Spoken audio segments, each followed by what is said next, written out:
제가 이제껏 그 교회에서 설교하는 내용, 특히 그 중에서도 그 종말론적인 내용이 있죠.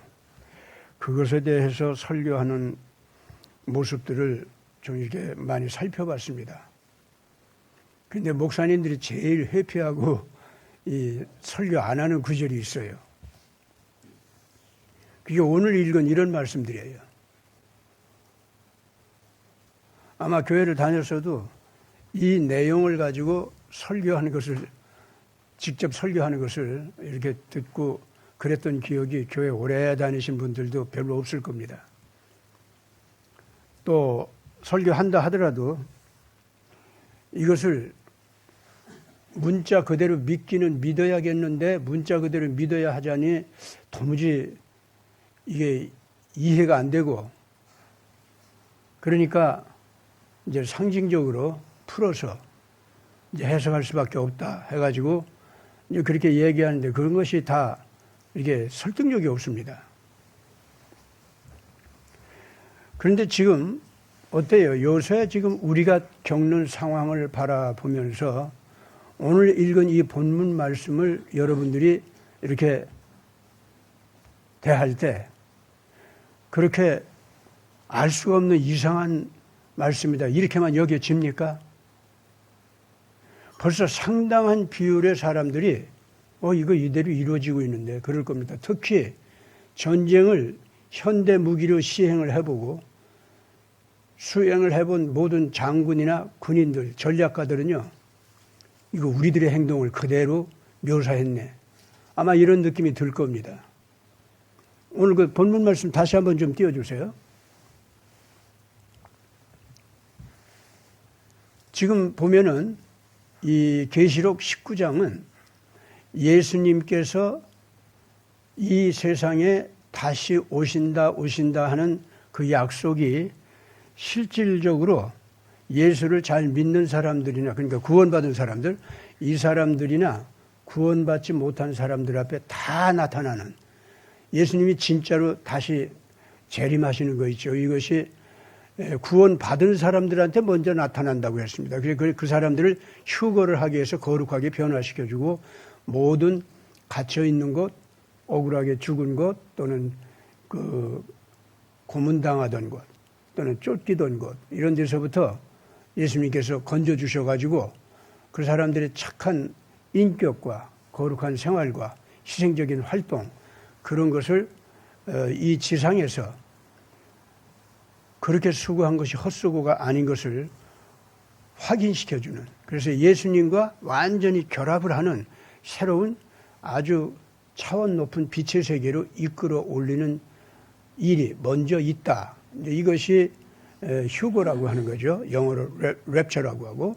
근데 휴거라고 하는 우리 말도 이제 한자로 성경에서 예수 믿는 사람들이 예수님한테 이끌려져 올려간다라고 하는 그 말씀을 그대로 그 한자로다가 해석을 해서 휴거라는 말을, 우리 말을 만들어냈습니다. 랩처도 역시 마찬가지로 그런 식으로 이끌려 올려가는 거, 이런 것 현상을 갖다가 그렇게 용어로 만들어서 나온 얘기입니다. 그래서 그 실질적으로 휴거라는 말 자체가 성경에는 없는데 왜 자꾸 휴거, 랩처 이런 말을 사용하느냐 하지만은 실상은 성경에서 말씀하시는 그 내용을 한 단어로 그렇게 만들어낸 겁니다. 그래서 휴거, 랩처 하면은 그냥 들어 올림을 받는다. 예수님이 먼저 구원받을 사람들을 들어 올려준다. 그래서 예수님이 계신 곳으로 이끌어 올려가신다라고 하는 현상을 얘기합니다. 근데 이것이 하도 신비한 사건이기 때문에 초자연적인 사건이고 물리적인 모든 법칙을 갖다가 전부 무시한 그런 엄청난 사건이기 때문에 잘 몰라요. 지금 현대 과학이 아무리 발달했다고 할지라도 무슨 얘기인지 잘 모릅니다.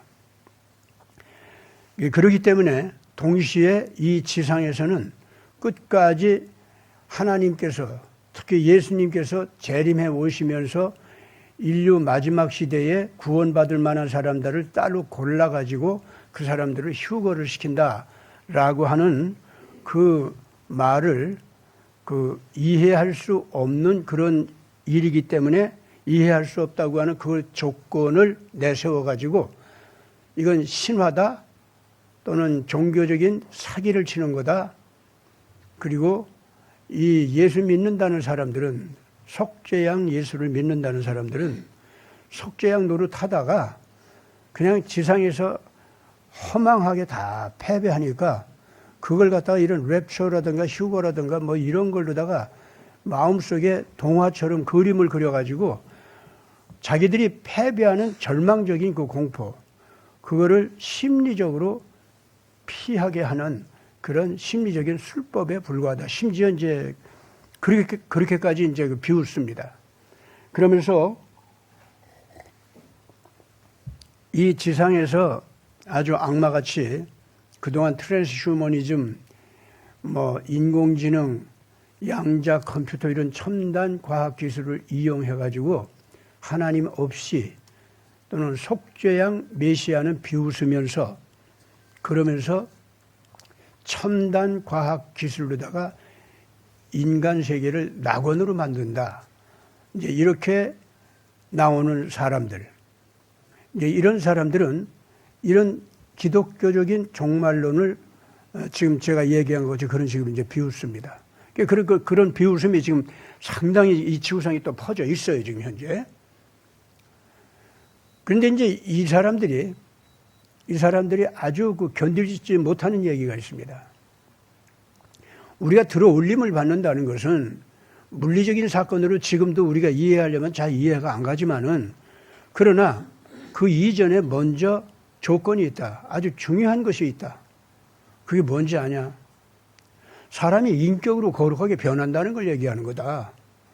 들어올림을 받는다라고 하는 것 자체가 예수님이 죽으셨다가 하늘로 들어올림을 받아서 승천하셨다고 그렇게 얘기가 나오는데 성경에 기록된 그 얘기를 보면은 죽음을 이길 정도의 예수님의 그 거룩한 영성, 빛, 진리의 힘, 권능, 그것은 물리적인 인간의 죽음을 초월할 정도의 엄청난 생명의 본질이요, 모든 존재를 이루는 그러한 본질이요, 그래서 그 본질이 제대로 실현이 되고 드러났기 때문에 죽음이라는 것을 폐지시켜버리고 죽음 그 자체를 갖다가 아예 그냥 아무런 기능도 발휘하지 못하도록 없애버리고 자연스럽게 그 예수님은 일어나게 되어 있었다. 예수님의 부활을 이제 신학적으로 얘기하면 그런 식으로 이제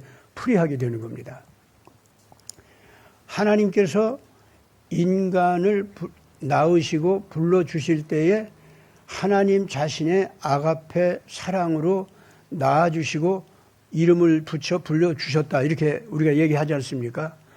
그러니까 예수님이 하나님으로서 사람이 돼가지고 세상에 나타난 사건 자체가 뭐냐면은 하나님께서 인간을 어떻게 사랑하는지 하나님 자신이 인간이 되어 주셨다는 겁니다. 그게 예수님이에요. 근데 인간은 어디까지나 피조물로서 하나님한테 자식 아닙니까? 자녀 아니에요? 전부가? 그러니까 하나님 자신이 인간이 되어서 오실 때에도 모든 인간들과 똑같게 아버지 하나님 앞에 예수님 자신도 아들이 되어서 오셨다. 왜냐? 인간들이 다 자녀니까. 창조주인데 예수님은 원래가 창조주예요. 그런데 창조주이신 그분이 피조물인 인간들이 하나님을 아버지로서 모시게 되니까 사람 입장이 돼가지고 사람하고 같이 교제 나누면서 사랑하는 사이가 되느라고 그 하나님이 인간이 되고 보니까 인간이 된 하나님은 아버지 하나님 앞에 아들이 됐다 그거예요. 그러니까 이제 성자 예수 이렇게 나오는 거 있지 않습니까? 그 이치는 굉장히 깊은 것이 많이 있는데 가장 초보적인 개념으로서는 그겁니다. 지금 제가 얘기하는 거. 그래서 이런 걸 인카네이션이라고 해서 위에 계신 전능하신 하나님이 밑에 있는 인간이 되는 것. 그러니까 전능하신 하나님이 마치 전능하지 않은 것처럼이 아니라 전능하지 아니한 그런 분으로 오셨다 이거예요. 그러니까 사람이 됐다는 게 그런 의미예요. 원래가 죄 없이도 인간은 자식이요 피조물이기 때문에 하나님 앞에 하나님의 전능성에 비해서 우리는 능력의 한계가 있습니다. 확실하게 있어요. 그걸 간단히 얘기하면 하나님이야 나를 창조하시고 나를 불러낼 수 있지만은 나는 내가 나를 창조할 수 있습니까? 내가 자식을 낳아 기른다 하더라도 자식 생기는 그 과정이라든가 생기는 것 자체 내가 해요 그거? 내 자식이라고? 아니잖아요. 인간들끼리는 자식을 낳아 키워도 그런 거 아니잖아요. 내 유전자가 내 자식의 생명이 되도록 하는 그 일을 하시는 분은 하나님이에요, 하나님.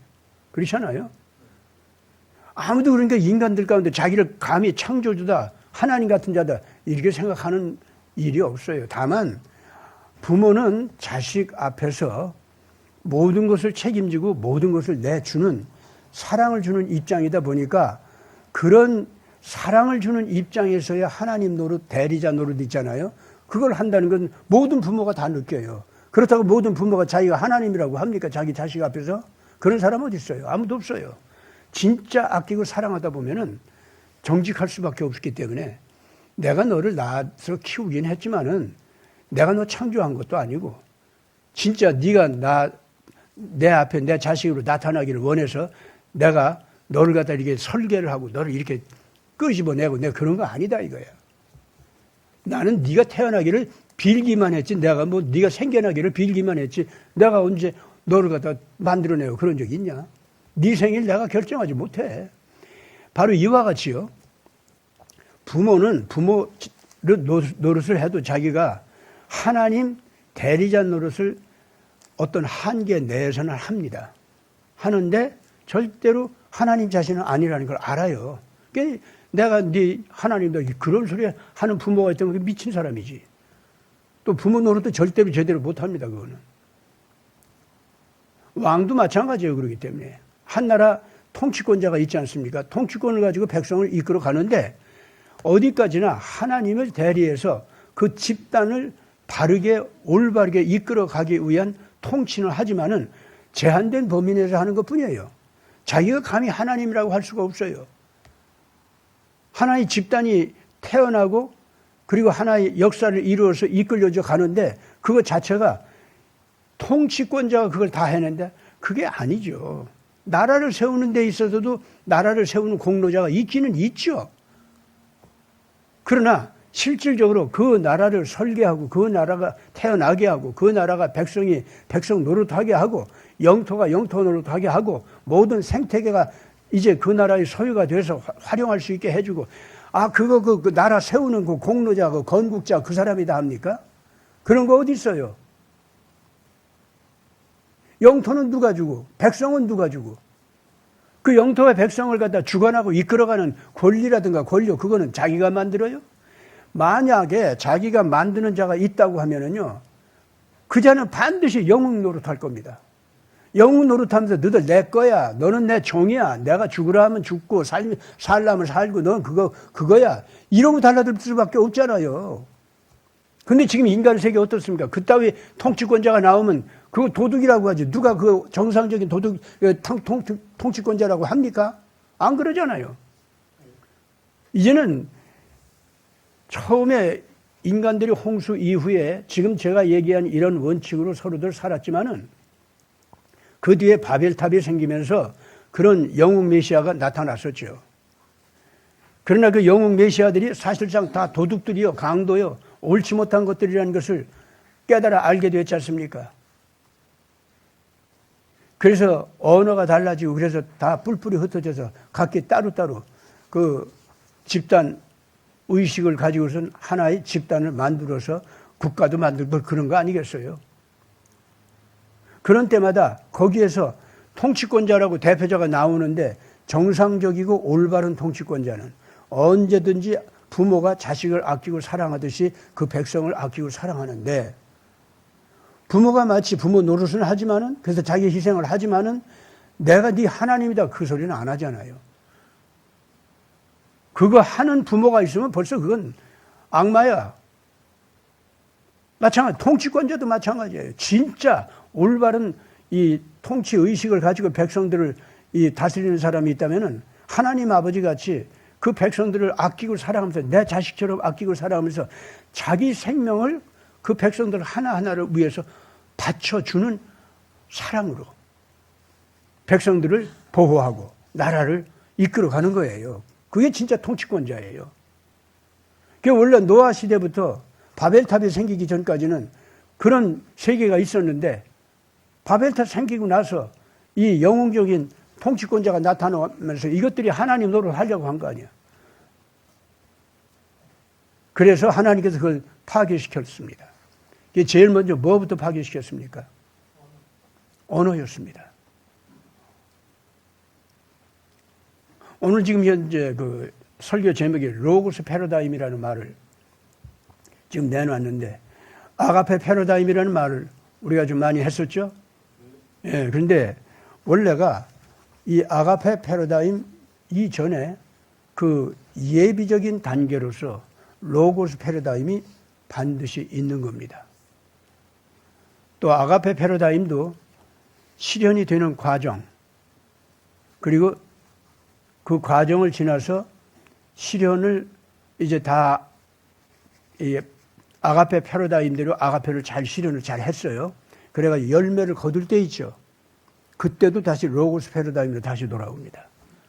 로고스라는 말은 성경에서 태초에 말씀으로 하나님께서 세상을 창조하셨다 그랬거든요. 그래서 말씀이 곧 하나님이다 그랬죠.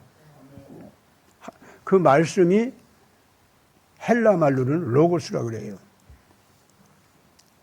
근데 로고스라고 하는 말은 단순하게 사람이 입에서 발음 기관을 통해 가지고 나누는 우리 인간들끼리 나누는 그런 언어 있지 않습니까? 예. 그런 뜻도 있지만은 실은 그런 뜻 이전에 먼저 언어가 있기 전에 언어가 뜻하는 바 그 의미, 뜻 있죠. 그것이 먼저 마음속에 하나님 마음속에 생겼고 사람 마음속에 그게 생긴 거예요. 쉽게 말하면 아담이 일단 생겼지 않습니까? 그렇죠? 그럼 아담이라고 하는 의미 있는 존재, 그것을 내 영혼 속에서 인정을 해야 될 거 아니에요? 병아리 한 마리가 삐약삐약하고 내 앞에 와도 내가 못 보면은, 내가 그 소리 못 들으면은, 그 존재를 인식을 못하면 어떻게 되죠? 병아리가 오거나 말거나 나는 그거 없는 거예요. 그렇죠? 그럼 병아리라는 말도 생길 수가 없잖아. 아이고 요거 삐약삐약하고 아이고 이뻐라, 그런 개념 자체가 없을 거 아닙니까? 그렇죠? 내가 먼저 인지를 해야 돼요, 그걸. 그렇기 때문에 돌은 돌끼리 못 알아봐.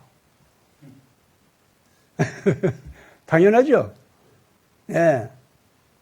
식물은 식물 수준에서 상대방을 인지하고 알아보는 수준에 있어요. 그런데 그거는 뇌를 통한 인지작용을 통해서 서로를 알아보는 거 아니에요, 식물은. 그래요, 안 그래요? 마찬가지예요. 동물로 오지 않습니까? 작은 뇌라도, 조그마한 뇌 기능이라도 있어가지고, 그래가지고 상대방을 인식하고, 요건 내 먹잇감이냐, 아니냐, 나를 잡아먹으려고 하는 거냐, 아니냐. 그 기능을 갖다가 인지하고, 거기에 따라서 자기 행동을 정하잖아요. 그래요, 안 그래요? 그러면, 요건 내 먹잇감이다, 아니다. 요거 판단하는 거. 의미 아닙니까, 그거? 그러면 동물만 해도 뇌를 통해서, 작은 그 유치한 뇌를 통해서 그 상대방을 인지하는 기능이 있어요, 없어요? 그렇죠? 동물 나름으로 언어예요, 그게. 알고 보면은. 그러니, 그렇게 그 상대방을 내가 먹어야만 내 생명이 유지된다라고 할 때 먹잇감이냐, 먹잇감이 아니냐 하는 것을 구분하는 거 있지 않습니까? 이것이 의미 해석, 이 어떤 의미를 인지한다 이렇게 보는 거예요. 기능은 나를 위하 나와 그것과의 관계 속에서 그것이 나에게 어떤 영향을 주는지 그 기능을 갖다가 내가 인지하는 거. 우선 모든 의미 해독은요, 전부가 다 그렇게 오는 겁니다. 그러니 사람은 이 뇌가 크고 하나님 닮은 형상으로 창조됐으니 나에게 관계를 맺는 모든 것을 내 눈으로 보고 귀로 듣고 감각하고 한 그 인지를 통해서 내가 의식하는 내용이 있을 거 아닙니까?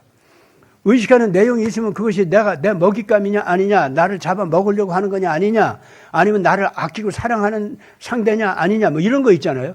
이런 것을 나와의 관계 속에서 그 상대방의 기능을 잃게 되지 않습니까? 의미를 잃게 되잖아요. 그렇기 때문에 모든 것이 인지가 되면은 나하고 무슨 관계가 있어 하고 그걸 그 의미를 따지게 돼요. 기능을 따지게 된다 그 말입니다. 그러면 그 기능에 따라서 나는 앞으로 어떻게 그와 관계를 맺을 거냐, 쫓아가서 먹을 거냐, 아니면은 물리칠 거냐, 아니면 도망칠 거냐, 이런 것이 결정이 된다 그 말입니다. 사람의 언어라고 하는 것이요, 요새 심리학자들이 지금 제가 하는 이 얘기는 엄청나게 이게 전문적인 얘기지만은 왜 지금 이 설교하는 자리에서 이런 얘기를 하는지 알아요? 로고스 패러다임이라는 이 과정을 거쳐서 우리가 하나님과 관계를 맺게 된다는 이 원칙을 우리가 분명히 알아야 되기 때문에 그래요.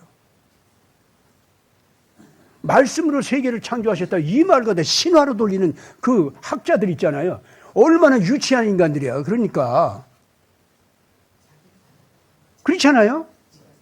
사람이 생겨난 피조물이 돼서 세상에 태어난 인간조차도 자기의 그 아주 그 한계가 있는 뇌기능으로다가 세상을 판단하는 데 있어서도 그 모든 것과의 관계를 갖다가 내 말로 뭐 네 이름은 부엉 하니까 너는 부엉이, 너는 왕 하니까 넌 뭐 이름을 갖다 이렇게 결정해 주잖아. 꾀꼴 하니까 넌 꾀꼴이. 자, 그런 거 있잖아요. 그런 거 하나하나가 오늘날 사람 속에서 생겨나는 말입니다. 말. 로고스라는 말이 그거예요. 그래서 이 세상은 전체가 생겨난 것이 원래 없는 데서 있도록 생겨났는데 없을 때 그 모든 것 하나하나를 설계하신 분이 있다는 거예요. 그리고 그걸 태어나게 했다는 겁니다. 낳아주셨다는 겁니다. 사람도 그렇게 태어났다 그겁니다. 그렇기 때문에 사람은 생겨진 모든 것을 자기가 없는 데서 있게 해서 그 다음에 그거 이름을 주고 그건 기계 발명품 그 정도에서나 그러지 사람이 실질적으로 살아가면서 만나는 이 모든 존재를 언제 자기가 이름을 먼저 설계를 하고 없는 것을 설계하고 그래가지고 이름을 결정하고 기능을 결정하고 끄집어낸 게 어디 있어요. 아무것도 없어요. 지금 현재 자연산업 완성은. 제가 이 말을 이렇게까지 하는 이유는요. 인간들은 정말 겸손해져야 됩니다. 내 앞에 있는 모든 존재 그 앞에서 엎드려 절해야 돼요. 이 모든 것을 이끌어서 내 앞에 나와 만나게 하신 당신은 누구입니까? 이 모든 것 속에서 나를 불러주시며 이 모든 것과 함께 의미 있는 관계를 맺게 하는 당신은 누굽니까? 엎드려 절하면서 이 세상을 있게 하신 분, 나를 불러내신 분, 오시옵소서. 일단 인간이 이렇게 정직하고 겸허하게 엎드리기 시작하잖아요. 그래가지고 내가 존재한다는 것, 세상 만상이 다 존재한다는 것, 그리고 서로들 만났다는 것, 만나가지고 서로들 의미 있는 관계를 맺기 시작하고 있다는 것, 이거 앞에 경건한 감사와 기쁨과 그리고 그 크신 권능 앞에 엎드려 절하는 것. 그러면서 이 모든 것을 불러주시고 있게 하신 분은 누구십니까? 오늘 나를 이 자리에 와서 이 모든 것과 만나게 하신 당신은 누구십니까? 그리고 이 모든 것 속에서 당신은 나를 바라보고 계시겠죠? 내 말을 듣고 계시겠죠? 그래서 당신 앞에 나를 끌어내신 거죠. 나는 아직 당신을 잘 못 알아보지만 당신은 나를 바라보면서 웃으면서 지금 나를 향해서 걸어오시고 계실 거 아닙니까? 내 눈에도 보이게 해 주시옵소서. 당신은 누구이십니까? 원래 아담이요, 맨 처음 호흡을 하면서 생령이 돼가지고 눈을 부시시 뜨고 일어날 때, 일어날 때 모든 것을 바라보면서, 이거 뭐야? 근데 그게 난지 내가 난지도 몰라. 갓난아기가 태어날 때 딱 그런 거 아닙니까? 그러니까 갓난아기는요, 나라고 느끼는 거 있죠? 맨 먼저. 그게 뭔지 알아요? 엄마 아빠예요. 지가 저도 못 느껴요, 걔는. 먼저 존재한다고 느끼는 대상이 누군지 알아요? 내가 존재한다는 걸 먼저 느끼는 게 아니에요, 갓난아기들. 반드시 엄마 아빠예요. 왜냐하면 목소리도 엄마 아빠 목소리가 먼저 들렸으니까. 내게 보이는 것이 내가 보이는 게 아니라 엄마 아빠가 보이니까. 제절로 엄마 아빠 품속으로 그냥 들어가려고 버르적거리고 엄마 아빠 이러는 거예요. 그리고 이 어린 애기들이 가장 먼저 소리내는 거예요. 이 언어학자들이 이제 그 연구해가지고 인간의 언어가 어디부터 가장 기초적인 초보 언어가 뭐냐 했을 때 엄마 아빠라는 걸 알았어요. 그 딴 거 아니에요. 어린애들이 태어나가지고 맨 먼저 낼 수 있는 소리 있죠. 그것이 입술이 다물어진 상태로 있다가 하고 하고 나오다가 하면은 엄마예요, 이게. 하다가 빠 하고 나오면 그 아빠예요. 엄마나 아빠나 그렇게 나오는 거예요, 이게 다. 그게 제일 먼저 사람이 낼 수 있는 기초적인 소리다, 이렇게 됐어요. 그렇기 때문에 하나님이 기본적으로 아담 앞에는 아버지로서, 아빠로서 딱 이렇게 의식하기 시작했다는 겁니다. 오늘날 예배라는 것도 그렇기 때문에 오늘 이 시간 이 애국자 되시는 분들께서도 이 한박교회에서 같이 예배를 드리는 이런 애국 집회를 계속하고 있는데, 여러분들 이 예배에 한박교회에서 초대해가지고 예배 드리는 집회로, 기도회로서 이거 지금 현재 애국을 갖다 해가는 거, 이거 참 영광으로 알아야 됩니다. 다들 고맙게 알아야 돼요, 진짜. 예. 삼천리반도 금수강산, 참 그 용어도 참 너무 좋아. 너무 좋아요, 진짜. 요새 남들은 얼마나 부럽게 보는 줄 압니까, 우리나라를? 우리나라도 기적적으로 일어나서 대한민국이라는 나라 자체도 지금 이뻐하고 고마워하고, 대한민국에 와서 우리한테 와줘도 고맙다고 하고, 우리 대한민국하고 형제라고 하고, 한 나라가 되겠다고 막 난리 치잖아요? 근데 그걸 러시아에 있는 세라핌이라고 하는 그 예언자가 있었더라고.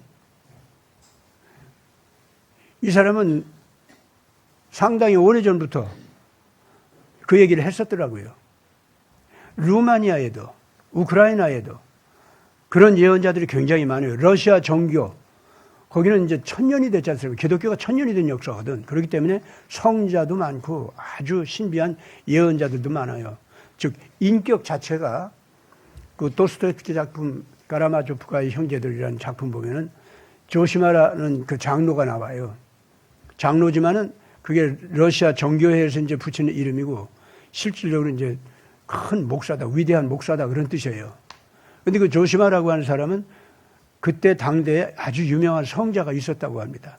그 사람을 그 표본으로 삼아가지고 도스토옙스키가 이제 작품에서는 조시마라는 이름을 주었지만은 실제로 그런 예언자가 있었대요. 근데 그 조시마라는 장로가 얘기하는 거 보면은요, 한마디 한마디가 예언을 하는 것 같은 말을 하는데 그 사람이 직접 예언하느라고 하는 얘기가 아니에요. 다른 거 없어요. 가령 그 까라마초프가의 형제들이라는 작품 속에서 알료샤라고 하는 그 막내둥이 그 까라마초프가의 그 아들인데 걔가 저 형, 말썽쟁이 저 형을 끌고 조시마 장로 앞으로 끌고 가는 거예요. 끌고 가는데 알료샤는 그 장로님을 만날 때 아주 친밀한 그냥 집안 할아버지고 아버지야. 그 품속에 안겨있는 어린 아들이 알료샤는 그런 기분으로 이렇게 와요. 그런데 거기 그 형,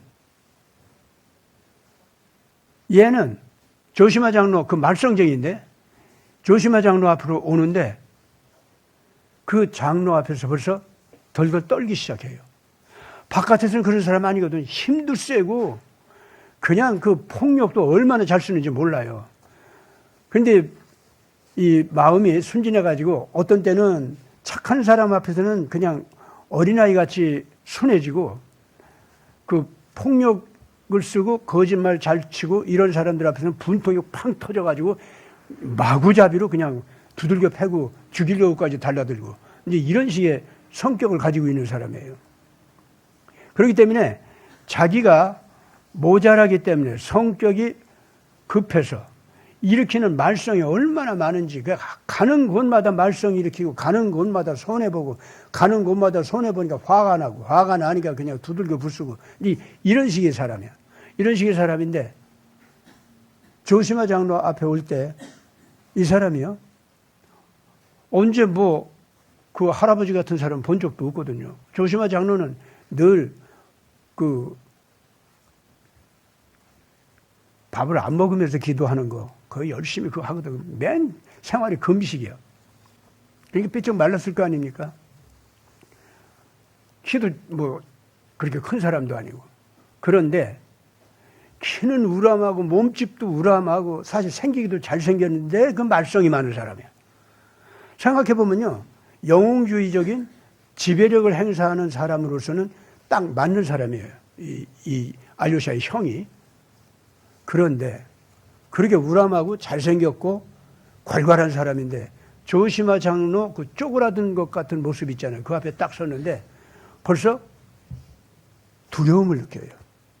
두려움을 느끼는데 싫은 것도 아니고 도망치고 싶은 것도 아니에요. 그 앞에 설술 기어가듯이 무릎으로 가면서 자꾸 울어. 울면서 저 좀 축복해 주세요. 무조건 축복해. 나 가라고 하지 마세요. 그런 이 도스토옙스키가 그런 장면을 묘사한 걸 보고 내가 깜짝 놀랐어요. 이 사람이 또 어떤 사람이냐? 바깥에서는요. 예수 편을 최고로 들어. 하나님 편을 최고로 들어. 누가 하나님이나 예수에 대해서 나쁘게 말하잖아요. 그러면 그때 그냥 팡 폭발하고 일어나. 그리고 약한 사람을 강한 자가 억울하게 하고 괴롭히잖아요. 그러면 참지 못하고 막 욕하고 달라들고 그럼 무서워서 달아나. 그건 못된 것들이. 이런 사람인데 이 조시마 장로 앞에 거기서 물어봐. 자네 나를 언제 봤다고 이렇게 엎드려서 나한테 이렇게 고개 숙이고 기도해달라고 하나? 하고 물어보니까 그 우람한 사람이요. 몰라요. 하나님을 뵙는 것 같아요. 그러니까 그 노인네가 이 사람은 내 얼굴 좀 봐. 하나님 이렇게 쪼글쪼글하냐? 이렇게 쪼그래가지고 들어가지고 이렇게 몸도 조그만하게 이렇게 오므라들고 이렇게 생겼어. 그런데 그 주름진 얼굴 속에 그리고 눈물이 괴어있는 눈 속에 나를 끌어안아주는 나는 모르는 아버지가 나를 위해서 울고 있는 것 같아요 하는 소리 있잖아요. 뭐 내가 다 외우는 건 아니에요. 지금 외우는 건 아닌데 말하자면 그런 이제 마음을 표현하는 말을 해요. 거기서 나는 그래서 얼마나 감동했는지 몰라요. 그 작품을 읽으면서. 여러분들도 한번 가라마조프가들의 그 형제들 그거 한번 읽어보시기 바랍니다. 근데 그런 식의 성자들이 사실은 그 러시아에는 많아요.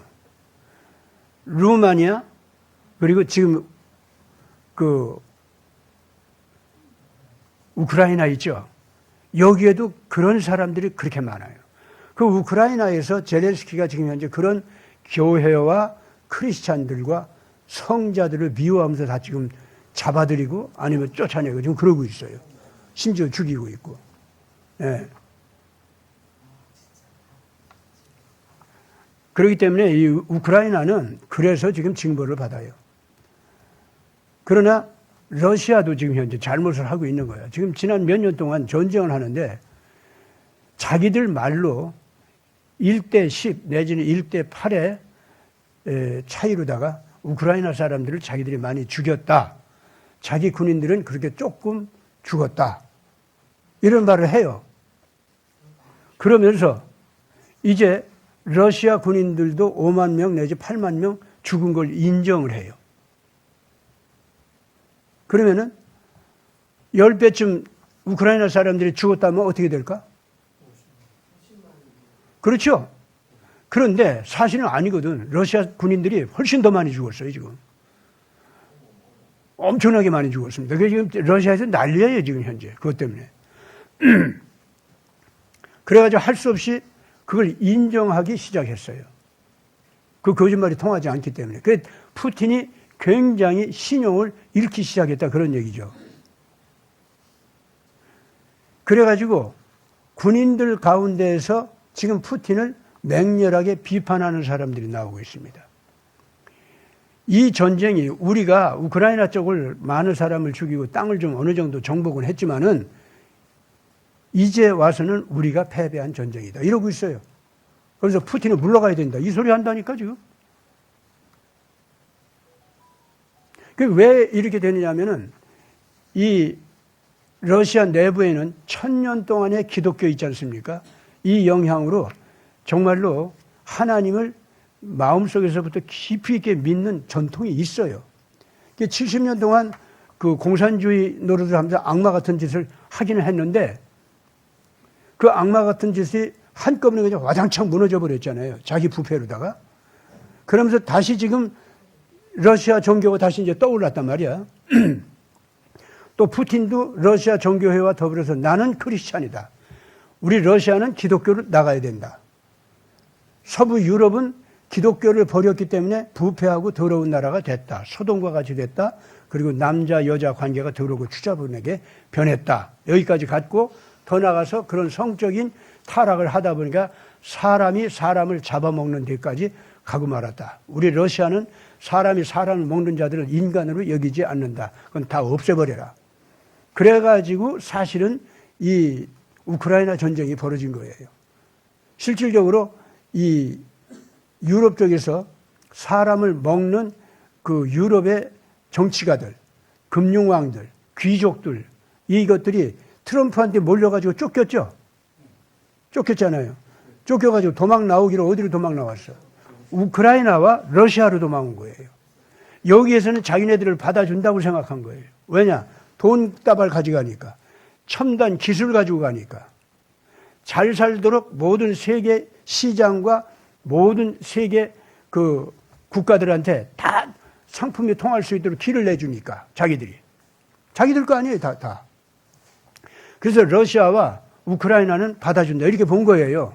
그러니까 우크라이나는 이미 원래부터 이제 러시아로부터 떨어져 나왔을 때부터 거기를 자기들 마음대로 요리하고 있었기 때문에 이미 우크라이나에는 많이 들어가서 신나치주의라고 해가지고 아조프 신나치라고 해서 우크라이나를 자유민주주의 국가로 출발을 잘한 나라를 그냥 다 때려 부셔가지고 기독교 쫓아내고 모든 타 종교도 쫓아내고 그리고 나치즘 이것이 새로 출발한 거예요. 그게 독재국가로 변하기 시작한 거죠. 대통령은 민주주의 국가 체제로다가 뽑는 척하면서 뽑힌 대통령을 부패시키는 거예요.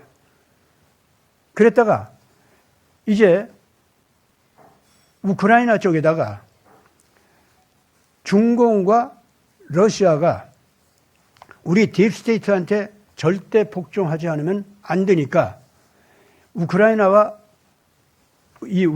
갖다 이용해가지고 중공과 러시아를 공격할 수 있는 기지를 만들어야 된다.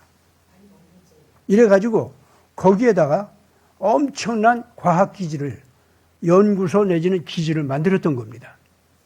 그런데 그것이 뭐냐면은 핵기지만 만든 것이 아니고 생물학 전쟁, 화학 전쟁, 이런 것을 할 수 있는 그 터전을 만들었던 겁니다. 그러니까 중국과 이 러시아가 필요할 때가 되면은 생물학전, 화학전, 이걸로 다 그걸 완전히 멸망시켜버리고 꼼짝없이 공포감을 가지고 복종하도록 하는 그런 장치였던 겁니다. 그게. 물론 당연히 중동 석유 있죠. 중동 석유도 마음대로 조정을 하려면 그 공포감을 줘야 되거든요. 그러니까 우크라이나가 그 기지였던 거예요. 우크라이나를 그런 나라로 만들자고 하는 게 우크라이나 민족주의적인 자유민주주의 국가로 가고 예수 잘 믿는 국가로 가면 어떻게 돼? 그건 못하잖아요. 못하기 때문에 거기서 기독교 쫓아내고 나치즘이 들어가게 하고 그래가지고 부패 정치를 만들었고 그것이 딥스테이트가 한 짓이에요. 그게. 그러니까 미국에서 딥스테이트 정치가들이 있지. 이 무리들이 중공도 부패시키기 위해서 이 바이든 가문이 이제 대표인데 중공도 부패시키기 위해서 중공과도 굉장히 깊이 있게 연관됐었잖아요. 여러 가지 생산 공장을 거기로 막 가져가게 하고 막 그랬잖아요. 마찬가지로 우크라이나를 그렇게 했는데 우크라이나만큼은 비밀기지야 이게. 그래서 우크라이나 국가 자체가 크게 일어나는 식으로 하면 큰일 나. 이거는 완전히 자기네들을 늪으로 만들어 놔야 돼. 그래서 자기 비밀 무기 기지야 거기는. 그래서 러시아 같은 큰 나라, 중공 같은 큰 나라, 또 중동 같은 거대한 에너지 집단 여기가 까불면은 이 우크라이나에서 쑤시는 무시무시한 독의 칼로다가 쑤셔가지고 공포감을 가지고 지배할 수 있도록 한 장치가 그게 우크라이나였어요. 그러니까 지금 우크라이나 전쟁은 여러분들 그거 알아야 됩니다. 이러한 우크라이나가 딥스테이트의 이용 대상이 돼서 선한 나라로 갈 뻔했던 나라가 그렇게 악마의 국가로다가 변했다는 거. 그걸 먼저 이해하고 있어야 돼요. 그렇기 때문에 우크라이나 국민들이 러시아 말을 하고 러시아 사람들이 거기 많이 들어와 있었는데 이 사람들이 못 견디겠는 거야.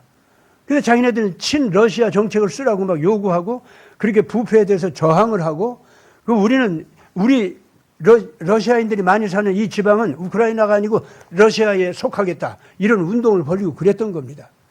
그래 가지고 그 지역을 갖다가 엄청나게 가서 그냥 말로만 협박한 게 아니에요. 잡아들이고 죽이고 쫓아내고 난리가 벌어졌던 거예요. 그러니까 러시아가 쳐들어왔을 때 거기를 먼저 정복한 거예요. 거기를 먼저. 그러니까 푸틴은 이 우크라이나가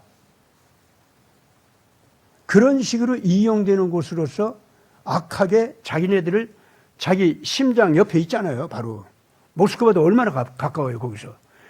거기다가 칼로 찌를 듯이 달라질 수 있는 그런 무기 기지로다가 만들어 놓고 딥스테이트가 달라드니까 그냥 불편한 게 아니죠. 무슨 이유가 됐든 간에 그걸 갖다가 억압하고 가라앉히지 않으면 자기들이 편하게 살 수가 없는 거예요. 그러니까 러시아가 정상적인 올바른 국가로서 나가려고 할지라도 당연히 그건 싫어할 수밖에 없어요. 우크라이나가 러시아하고 원래 평화로운 같은 민족이었고 같은 문화였고 같은 국가였어요. 그렇기 때문에 서로들 잘 지나면 되잖아요. 국가가 갈라졌다 할지라도. 그런데 그 우크라이나하고 관계를 원수로 만들었다 그 말입니다. 원래 이 딥스테이트가 그랬다가 트럼프가 일어나서 이제 그 모든 그 사람 잡아먹는 무리들 드라큘라 같은 것들을 이제 잡아들이기 시작하고 하니까 어떻게 해요? 얘네들이 유럽에서 도망을 왔단 말이야. 도망을 오는데 러시아가 요런 때 우리 딥스테이트의 손아귀 안에 완전히 잡히도록 하자. 러시아에 돈 보내라, 기술자 보내라, 학자들 보내라, 그리고 모든 전 세계 러시아 경제력이 뻗어나갈 수 있는 인프라 그거 가지고 가라. 그래서 러시아 환심을 사라. 이런 거예요. 푸틴이 지금 러시아 경제를 살리기 위해서 그거 준다면 좋아서 맞이할 거다. 이렇게 된 거거든요. 근데 푸틴이 와라 그랬던 거예요. 그러니까 겉으로 드러난 숫자만 해도 11만이 들어갔다니까 얼마나 많이 들어갔어요. 유럽에서 아주 유명한 그 권력자들만 들어간 게 아니었어요. 그 밑에 있는 유럽의 모든 그 지배자들, 지배층에 있던 수많은 사람들이 돈과 모든 기술과 모든 걸 가지고서 사실 러시아로 들어갔던 겁니다. 그랬더니 세상에 돈하고 그 모든 인프라하고 그건 다 빼서 챙기고 들어온 사람들은 다 잡아들인 거예요. 그래가지고 그걸 죽이기 시작하니까 도망을 나온 거예요, 사람들이. 예. 도망가는 건 도망가라. 우리가 너들 뭐 데리고 싶어서 살리고 싶진 않은데 그렇다고 또 죽이고 싶지도 않다. 도망가니까 어디로 가겠어요? 다 우크라이나로 가죠. 우크라이나가 그렇게 해가지고 더 이상 러시아를 이대로 두면 안 된다. 도케스 전쟁, 그리고 박테리아 전쟁 시작하자. 그렇게 해서 전쟁을 음모하고 시작을 했던 겁니다. 근데 그렇게까지 됐을 때 그 이전에 뭐가 있었어요? 중공 시진핑이 무슨 짓 했어요? 미국에 와서 미국 선거 도둑질 했죠? 그 트럼프가 대통령 당선될 걸 갖다가 당선되지 못하도록 방해를 했지 않습니까? 네, 대통령 자리를 말하자면 전쟁 아닌 방법으로 훔쳐서 바이든을 대통령 되게 했다. 그 말이에요. 쉽게 말하면. 시진핑이 그런 식의 영향력을 미국에 발휘하고 있었던 겁니다. 그렇기 때문에 그거를 이제 이 사법적인 정상 절차를 밟아가지고 그걸 잡아들이려고 하니까, 그리고 동시에 국민들, 미국 국민들 자신이 이걸 알아가지고 트럼프에게 지지율을 높아지지 않으면 이거 할 수가 없어. 민주주의 국가니까. 그래서 이 미국의 국민들이 친 트럼프 쪽으로 정치의식이 확 변할 수 있도록 하는 것. 이걸 하기 위해서는 자기들의 표도둑질을 갖다가 시진핑이 했고 딥스테이트가 했다는 거. 이걸 알려줘야 되거든요. 그리고 딥스테이트 바이든이 나와가지고 정책을 쓰는 것 자체가 미국을 위한 정책이 아니라 자기네들 딥스테이트 이익을 위한 정책만 쓰는 거예요.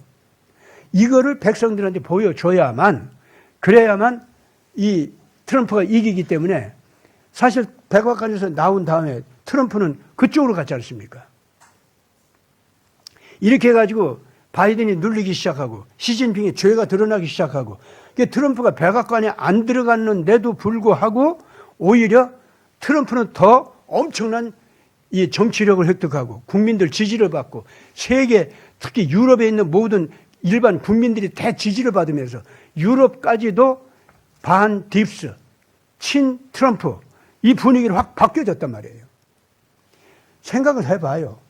이 전쟁에서 누가 이긴 겁니까? 그러니까 트럼프가 이긴 거예요. 백악관은 당분간 안 들어갔지만은요, 백악관 빈 공토로 만들어놓은 그 전략을 통해서 거꾸로 전 세계에서 트럼프가 이기고 있었던 거예요. 그러니 이 쫓겨난 딥스테이트가 어디로 가겠어요? 빨리 러시아 쪽으로 우리 피난 가자 하고 보따리 싸지고 갔는데 거기서도 이 트럼프가 싹 돈만 걷어들이고 기술만 걷어들이고 그리고는 다 잡아들인단 말이에요. 그러니 어떻게 해요? 큰일 났다. 이거 러시아한테도 당하네. 시진핑이 이기는 줄 알았더니 시진핑이 다 들켜가지고 지금 시진핑이 이제 쫓겨나게 생겼고, 푸틴한테 우리 또 당하네. 이거 안 되겠다. 그래서 우크라이나 전쟁을 일으켰다. 그 말입니다. 그래서 우크라이나 전쟁을 일으키기 위해서 도케스 전쟁, 생물학 전쟁 준비해. 쏴. 여기까지 이제 다 준비를 했으니까, 야, 생물학 전쟁 일으킨다. 도케스 전쟁 일으킨다. 할 수 없다. 푸틴 네가 먼저 쏴라. 해가지고 그걸 이제 아마 트럼프가 알려줬다고 저는 그렇게 봅니다. 그래가지고 푸틴이 그것 때문에 그 우크라이나 전쟁을 일으킨 거 아닙니까? 그래서 처음에는요, 트럼프가 침묵은 했지만은 적극적으로 푸틴 편이었어요. 푸틴은 그때만 해도 분명히 트럼프하고 의논하면서 그 전쟁이 이루어 나갔습니다. 그래서 처음에는 푸틴도 빨리 전쟁을 끝내려고 했어요. 사람 많이 죽이는 전쟁, 우크라이나 사람들 많이 죽이는 전쟁 싫다 이거야. 우크라이나 국민들도 설령 반 러시아 국민이 있다 할지라도 그 사람들조차 우리 러시아는 포용한다. 처음에는 그랬어요. 그래서 전쟁 좀 그만두자고 하고. 그래서 이기는 전쟁을 하고 있었습니다. 그때 키신저가 나서가지고 이 전쟁 하지 말아라. 해봤자 우크라이나가 진다. 유럽, 너들이 될 무기 있어? 너들 그 썩은 군대를 가지고 러시아하고 싸울 수 있어? 이제 그만해. 키신저가 그랬던 거예요, 그게. 원래가 키신저가 앉아서 해놓고서는 전쟁 시켜보니까 큰일 나게 생겼거든. 그래서 그만해. 특히 이제 그때 당시 뭐냐면은 미사일을 먼저 쏜 것은 푸틴이었지만은 푸틴으로 하여금 그 미사일을 쏘게 한 것이 누구냐. 그러면서 아주 구체적으로 키신저가 대해서 어떤 면에서는요, 트럼프와 푸틴의 마음을 달래주는 말까지도 한 거예요. 왜? 키신저는 저희들 부하가, 저희들 자기가 키워놓은 그 세력이 딥스테이트가 다 죽을까봐. 이제 다 틀렸어. 이렇게 가다가는. 이런 전쟁 가지고는 안 되는 거예요. 그래서 그거를 끝내라고. 그랬던 겁니다, 그게. 그랬더니 키신저 밑에 있는 것들이 드디어 그 말을 안 듣기 시작했죠. 그래서 딥스테이트 내부 전쟁이 됐어요, 여기에. 그러니까 우크라이나 전쟁은요, 키신저 딥스테이트 패거리하고 그 다음 세대 패거리 있죠. 얘들 간에 또 전쟁이 벌어진 겁니다. 그러니 우크라이나한테 도와줄 수도 없잖아요. 더 도와줄 수가 없을 거 아닙니까? 그러면은 그때부터 트럼프는 이제 전쟁 그만. 사람 죽이는 전쟁은 그만. 여기서 끝내. 그래야 돼. 하는데 푸틴이 그때부터 말을 안 들은 거예요. 푸틴이 그때부터. 자, 오늘 지금 현재 예수님의 엄청난 심판의 군대가 지금 이 시대에 오고 있다고 하는 이 본문 말씀 읽어놓고서는 왜 내가 이런 얘기들을 하느냐? 다른 거 아닙니다. 요새 지금 러시아 쪽에서 저쪽 루마니아 또 뭐 우크라이나 그쪽에서 옛날 예언자들이 예언해 놓은 것을 끄집어내 가지고 발표하는 그러한 선각자들이 또 있어요. 근데 그 사람들이 뭐라고 하는 줄 압니까? 나 그거 보고 깜짝 놀랐어.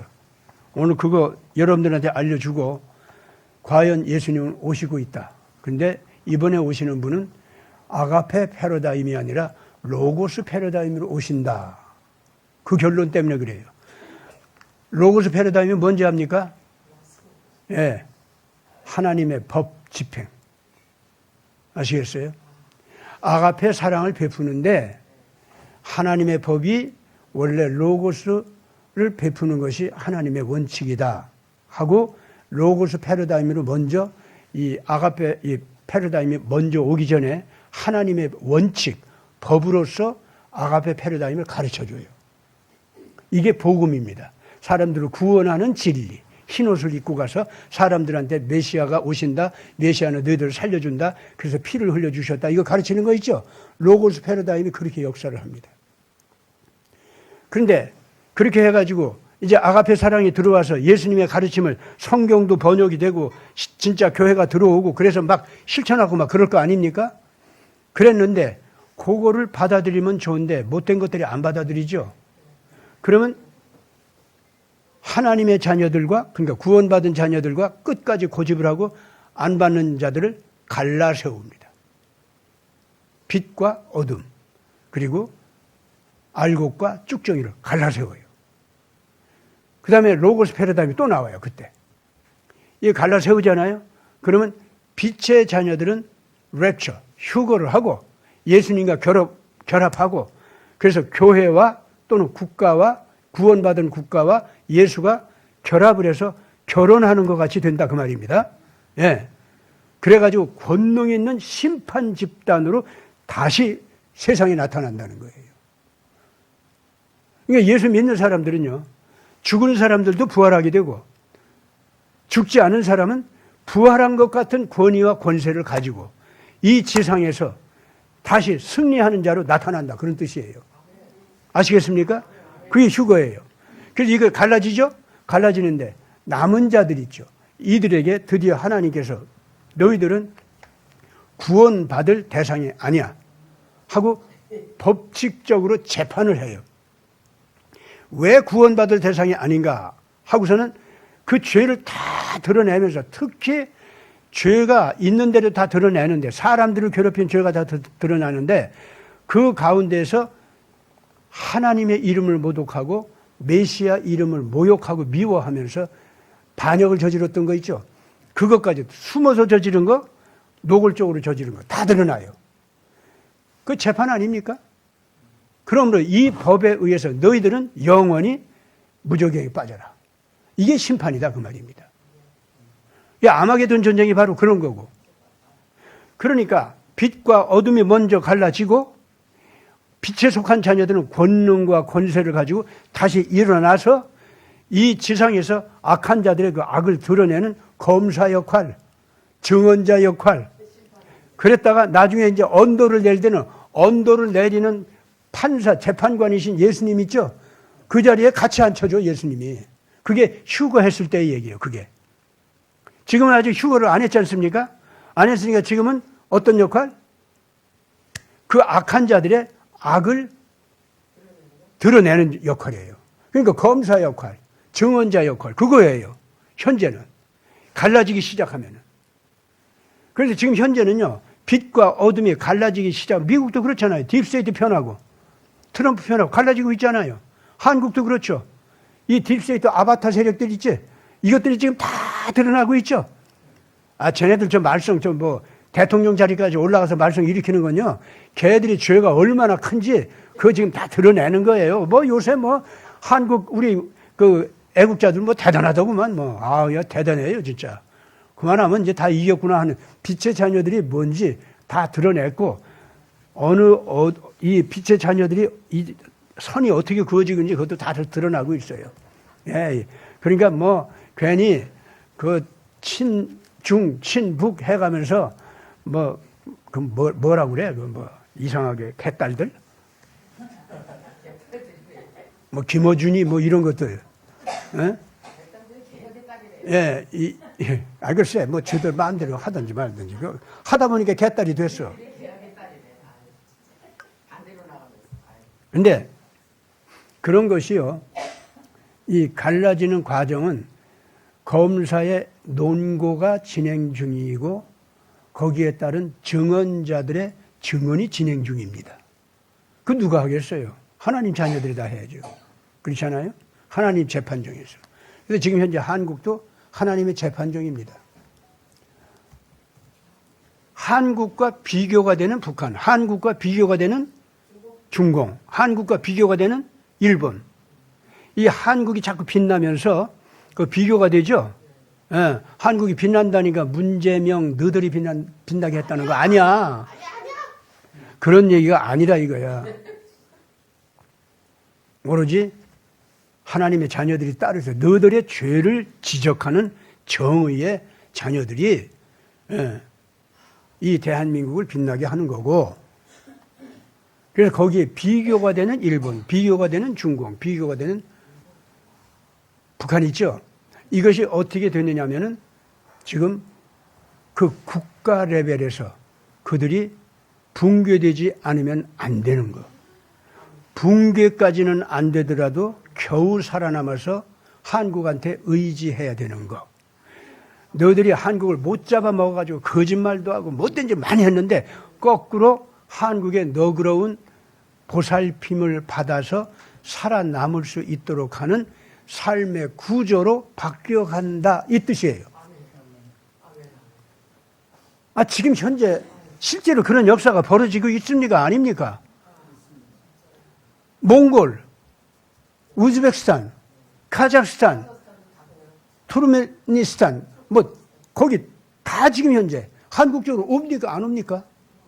다 오고 있잖아요. 예. 만주 여기도 동북 삼성도 마찬가지고요. 내몽고 마찬가지고. 다들 이쪽으로 오겠다고 그러고 있잖아요. 결국 지금 현재 북한 평양에서도 다른 소리들이 막 나와 지금. 근데 그 러시아의 그 예언자들 있잖아요. 이 사람들이 지금 소리치는 게 뭐라고 소리치느냐. 두고 봐라. 25년 말쯤 되면은 전 세계적으로 이 자연재앙과 사회 격변 이것을 인해서 전쟁이 아닌 방법으로, 그러니까 계시록에서 말하면은 나팔이 다 불려지고 난 다음에 그 다음에 대접이 쏟아진다고 그랬죠. 대접이 쏟아질 때 그 아마겟돈 대군단이 나타나서 전쟁을 하기 이전에 네 번째 대접까지 엄청난 그 재앙이 쏟아집니다. 이제 그런 일이 벌어진다는 거야. 요새 러시아에서 그 사람들이 그렇게 얘기해요. 근데 그것이 200년 전에, 100년 전에 그런 예언이 있었대. 그걸 소개하는 거예요, 지금. 근데 거기서요, 기가 막히게 러시아 사람들이 살 곳은 어디냐? 한국으로 도망가라. 거기서 그렇게 얘기한 거야. 그것이 루마니아에서도 우크라이나에서도 러시아 정교 계통의 예언자들이 나와서 그 소리를 계속 했던 얘기예요. 러시아도 그런 얘기들이 지금 있다는 겁니다. 근데 그 말 그대로 이미 지금 현재 중앙아시아, 러시아에 속해 있던 모든 나라들 있잖아요. 거기들이 전부가 러시아를 버리고 있어. 러시아를 버리고 있어요. 그리고 중공, 거기서 큰 힘을 발휘했었는데 그것도 완전히 버렸어요, 지금. 다들. 청년들한테 물어봤는데 청년들의 68%가 한국으로 오겠대. 18%가 미국으로 가겠대. 그리고 한 3%가 중국 갈까? 그러고 있고. 러시아는 그 미만이에요. 원래 러시아에 속했던 나라인데 아주 러시아라면 신문을 아주 징그러워하고 싫어해요. 그 다 러시아 국경선에 있는 나라들인데. 그럼 푸틴이 이번 전쟁을 통해서 결국 자기 접경 국가들이 전부가 러시아를 싫어하게 만들고 자기 국민도 자기를 싫어하게 만들었잖아요. 푸틴도 큰 실패자예요, 이렇게 되면. 왜? 사람 많이 죽이는 전쟁하면서 자기가 영웅이 되려고 했기 때문이에요. 푸틴도 그 큰 잘못이 있어요, 그래서. 여러분, 난 지금 하나님께서 정치한다고 봅니다. 직접 나타나서 이 세계 정치를 이끌어 가고 있다고 봅니다. 모든 국민들이 그걸 믿으시기 바랍니다. 오늘 지금 제가 읽은 이 본문 말씀, 요 자세한 세세한 설명은 다음 시간에 좀 하겠는데, 여러분, 지금 이 말씀 이대로 역사가 이루어지고 있습니다, 지금 현재. 새들이 와서 왕들의 살과 장군들의 살과 부자들의 살을 파먹어? 이게 무슨 말이에요? 지금 요새 딥스테이트 당하는 거 보세요. 그런데 저희들이 금융 대가로다가 크게 일으켰던 뉴욕이다, 동경이다, 런던이다, 뭐 하는 그 도시들 있잖아요. 그게 얼마나 지금 형편없는 도시로 지금 변하고 있는지 우리 눈으로 보고 있잖아요, 지금 현재. 사실 이번에 맘단인가 뭔가 그 젊은 아랍계 그 시장 된 사람이 있잖아요, 뉴욕에. 그 사람 출연한 것 자체가 딥스테이트가 뉴욕 금융가를 버렸다, 그 표시다 이거예요. 예, 버렸다는 표시를 그렇게 보고 있어요, 지금. 그러니까 트럼프 입장은 뭐냐면 워싱턴 스왑프를 이번에 청소하면서 살렸지 않습니까? 이제 트럼프한테는 그 썩어버린 그 뉴욕 늪이 있지 않습니까? 그거를 이제 청소해야 되는 거야, 뭘. 그래서 거기도 살려야 될 거 아니야? 예, 맘단이가 나와서 말썽을 일으키든 말든 상관없이 트럼프는 이제 그 일을 해야 되는 거예요. 맘단이 등장이 뭐냐면, 맘단이가 지금 어때로 등장하도록 내버려 둔 이유가 뭐냐면, 뉴욕이 얼마나 썩었는가. 썩게 만든 자들이 뉴욕을 어떻게 버리고 있는가. 그거를 보여준 거예요. 맘단이가 이긴 게 아니다. 그 얘기입니다. 그렇기 때문에 우리 대한민국 국민들도 절대로 지금 세계 정치를 읽을 때 잘못 읽지 않기를 바랍니다. 여러분들 자신의 눈이 떠 있고 귀가 열려서 제대로 모든 것을 보고 하나님께서 정의를 이루어가는 이 정치를 알아보기 바랍니다. 우리 시대가 종말 시대 맞습니다. 그러나 종말이라는 것은 이걸 알아야 됩니다. 악이 종말을 고한다. 그 뜻입니다. 선은 영원한 승리를 향해서 문이 열리고 있다. 그래서 어둠의 세력, 악의 세력, 죽음의 세력, 이것들은 지금 인류에게서 지금 끝나가고 있다. 이런 의미의 종말로 봐야 됩니다. 그러면 이런 심판이 이루어질 때에 하나님의 자녀들은 살아나는 건데 왜 자꾸 이상한 종말론이 일어나는지 몰라요. 예수 믿는 사람들 다 죽게 돼 있어. 도망가 이런 소리. 아무것도 상관하지 말고 숨어 이런 소리. 성경에 어디 그런 게 나와 있어요? 장망성에서 나오는 거, 그거는 예수님과 함께 이 세계를 바르게 다스리는 쪽으로 가라는 뜻입니다. 같이 기도합시다. 거룩하신 아버지 하나님, 오늘 우리 시대에 하나님의 의의 통치가 이루어지고 있고 불의에 대한 심판이 이루어져가는 과정인 것을 우리가 새삼 깨달았습니다.